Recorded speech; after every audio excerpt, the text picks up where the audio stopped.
Students, एडोबिला point channel में आपका स्वागत है। और आज हम करने जा रहे हैं क्लास 10 की हिंदी। ये हिंदी व्याकरण की वर्कशीट है और ये वर्कशीट नंबर 60 है। हिंदी व्याकरण में हम लोग रस सिद्धांत भाग 2 को पढ़ेंगे। आगे पढ़ने से पहले हमने पिछले वर्कशीट में जो रस सिद्धांत पढ़ा था, एक बार उसका हम रिकॉल कर लेते हैं, उसको दोहरा लेते हैं, पुनरावृत्ति कर लेते हैं। अब तक हमने जाना कि काव्य या साहित्य को पढ़ने सुनने से उत्पन्न होने वाली आनंद की अनुभूति को ही रस कहा जाता है। कभी कभी देखने को मिलता है कि व्यक्ति जब कहानी पढ़ता है तो उस कहानी के आनंद में ही डूब जाता है, खो जाता है, उसी को रस बोलते हैं।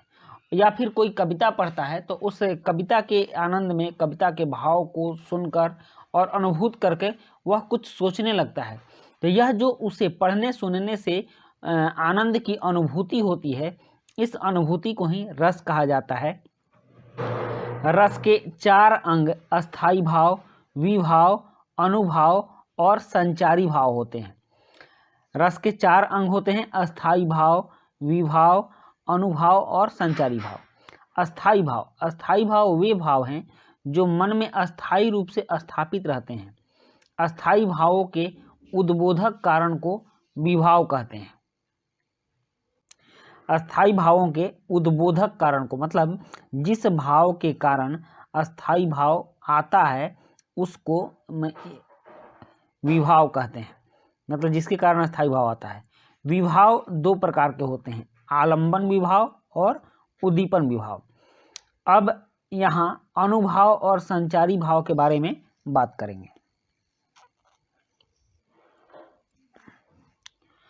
अनुभाव क्या होता है?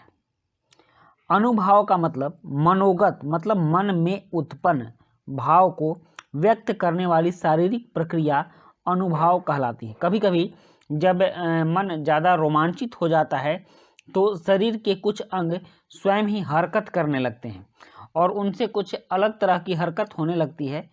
तो इस प्रकार की शारीरिक प्रक्रिया अनुभाव कहलाती है और यह 8 प्रकार की होती है। स्तंभ, स्वेद, रोमांच, भंग, कंप मतलब कंपन, कांपने लगता है। किसी डरावनी चीज को देखकर कभी कभी व्यक्ति का शरीर कांपने लगता है। विवर्णता, अश्रु, कुछ दुखी चीज या सुखी चीज दोनों में आंसू दोनों में आता है। दुख के भाव में भी आंसू आते हैं और सुख के भाव में भी आंसू आते हैं। तो अश्रु और प्रलय, तो ये सभी मनोगत भाव हैं और अनुभाव के प्रकार हैं। अनुभाव 8 प्रकार के होते हैं जो कि आपने अभी यहाँ देखा। इसके बाद है संचारी भाव। संचारी भाव क्या है? तो हृदय या मन में संचरण आने जाने वाले भावों को ही संचारी भाव कहा जाता है। यह भाव अस्थाई भाव के साथ उत्पन्न होकर कुछ समय बाद समाप्त हो जाता है। मतलब यह स्थिर भाव नहीं है, यह तुरंत समाप्त होने वाला भाव है। और यह संचारी भाव अस्थाई भावों के साथ आता है, अर्थात यह अस्थाई भाव मन में अस्थाई रूप से नहीं रहते। मतलब यह संचारी भाव मन में अस्थाई रूप से नहीं रहता है। संचारी भाव की संख्या 33 होती है। संचारी भाव की संख्या कितनी होती है? 33 होती है, जिसमें हर्ष, विषाद, श्रास, लज्जा, ग्लानि, चिंता, शंका, असूया, अमर्ष, मोह, गर्व, उत्सुकता, उग्रता, चपलता, दीनता, जड़ता, आवेग, निर्वेद, धृति, मति, विबोध, वितर्क, श्रम, आलस्य, निद्रा, स्वप्न, स्मृति, मद, उन्माद, अवहितता, अपस्मार, व्याधि, मरण, ये सभी संचारी भाव हैं और ये अस्थाई भाव के साथ आते हैं और कुछ समय बाद समाप्त हो जाते हैं। रस सिद्धांत के प्रणेता, मतलब जिन्होंने रस सिद्धांत को बताया। प्रणेता का मतलब होता है जो बताएं, जो इसको लेकर आए, जन्म देने वाले भी कहा जा सकता है। तो रस सिद्धांत के प्रणेता आचार्य भरत मुनि ने 9 प्रकार के रस का उल्लेख किया है। भरत मुनि ने रस सिद्धांत का निर्माण किया और इन्होंने 9 प्रकार के रस का उल्लेख किया, निर्माण नहीं किया, खोज किया, इसको खोज कहा जाएगा। किंतु अब रसों की संख्या 11 कही जाती है। जैसा कि आप जान चुके हैं कि प्रत्येक रस का एक अस्थाई भाव होता है जो इस प्रकार है। तो चलिए आज हम अब रस और उसके अस्थाई भावों के बारे में जानते हैं। रस का नाम, यहाँ देखिए, यहाँ रस का नाम लिखा हुआ है और इसके अस्थाई भाव। तो सबसे पहले आता है श्रृंगार रस, और श्रृंगार रस का अस्थाई भाव है रति भाव। उसके बाद है करुण रस, और करुण रस का अस्थाई भाव है शोक भाव। रौद्र रस, रौद्र रस का अस्थाई भाव क्रोध भाव। और वीर रस का अस्थाई भाव है उत्साह भाव। उसके बाद है हास्य रस, हास्य रस का अस्थाई भाव है हंसी या हास्य। शांत रस का अस्थाई भाव है निर्वेद या शांत। और भयानक रस का अस्थाई भाव है भय। अद्भुत रस का अस्थाई भाव है विस्मय। इसी तरह से विवत्स रस का अस्थाई भाव घृणा या जुगुप्सा है। और उसके बाद के ये दो नए रस हैं जो कि बाद में जोड़े गए हैं। वात्सल्य रस, इसका अस्थाई भाव ममता या स्नेह है। और भक्ति रस का अस्थाई भाव वैराग्य या अनुभाव है। मतलब इन रसों से जो अस्थाई भाव उत्पन्न होते हैं, तो यहाँ पर सभी रस और उनके अस्थाई भाव के नाम दिए गए हैं। इससे हमें पता चलता है कि कौन से रस आने पर कौन कौन से भाव हमारे मन में उत्पन्न होते हैं। तो इस तरह से हमने यहाँ रसों के बारे में जाना, और अस्थाई भाव, विभाव, अनुभाव, संचारी भाव, इन सभी को जाना। और इसके बाद इससे संबंधित कुछ प्रश्न हैं, और इन प्रश्नों के उत्तर भी हमें लिखने हैं।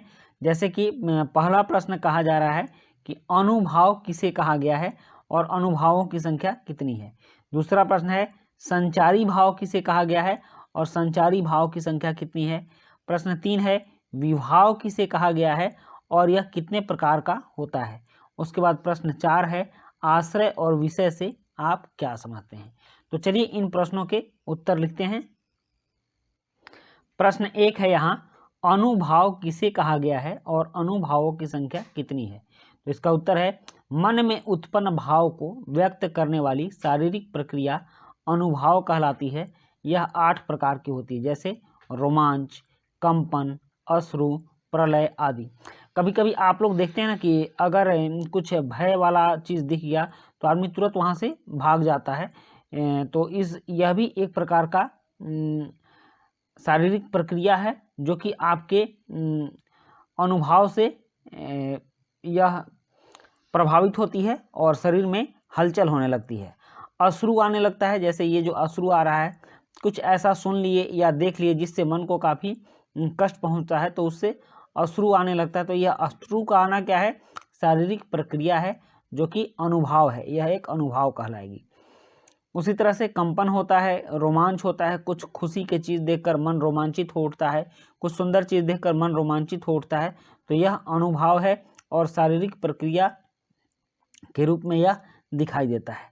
उसी तरह से प्रश्न 2 है, और प्रश्न 2 है संचारी भाव किसे कहा गया है, संचारी भाव की संख्या कितनी है। तो इसका उत्तर है मन में आने जाने वाले भावों को। आने जाने वाले भाव का मतलब क्या, कभी वो भाव आता है कभी चला जाता है, वो अस्थायी रूप से नहीं रहता है। तो संचारी भाव कभी भी अस्थायी रूप से नहीं रहता। संचारी का मतलब ही है संचरण करने वाला। संचारी का मतलब होता है संचरण, संचरण मतलब घूमने वाला। तो संचरण शब्द से संचारी बना है। तो संचारी भाव किसे कहा गया है, तो इसमें लिखा भी हुआ है कि मन में आने जाने वाले भावों को ही संचारी भाव कहा जाता है। यह भाव अस्थाई भाव के साथ उत्पन्न होकर कुछ समय बाद समाप्त हो जाते हैं। संचारी भावों की संख्या 33 है, जैसे हर्ष, खुशी का भाव। तो खुशी का भाव हमेशा रहता तो नहीं है, यह क्षणिक आता है। क्षणिक व्यक्ति खुश होता है, उसके बाद फिर वह दुखी हो जाता है या फिर समभाव में चला जाता है।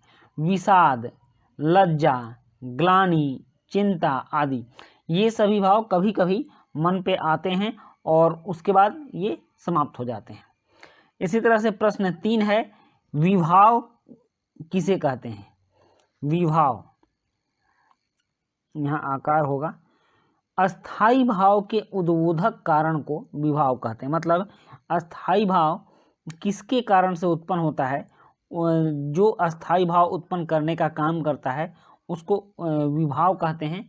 विभाव दो प्रकार के होते हैं, आलंबन विभाव और उद्दीपन विभाव। उसके बाद है आश्रय और विषय से आप क्या समझते हैं। तो जिसके मन में भाव उत्पन्न होता है उसे आश्रय कहते हैं, तथा जिसके कारण मन में भाव उत्पन्न होता है उसे विषय कहते हैं। जैसे देखिए, सीता को देखकर राम खुश हो गए, तो किसके मन में भाव उत्पन्न हो रहा है, राम के मन में भाव उत्पन्न हो रहा है, तो राम क्या हुए, राम आश्रय हो गए। किसके कारण भाव उत्पन्न हो रहा है, तो सीता के कारण भाव उत्पन्न हो रहा है, तो सीता क्या हो गई, विषय हो गई। तो जिसके मन में भाव उत्पन्न होता है उसे आश्रय कहते हैं, तथा जिसके कारण मन में भाव उत्पन्न हुआ उसे विषय कहते हैं। तो इसके साथ ही आपके वर्कशीट के सारे प्रश्न उत्तर हो गए और आपने पूरी वर्कशीट देखी। इसके लिए आपको बहुत बहुत धन्यवाद। मिलते हैं नेक्स्ट वर्कशीट में। Thank you.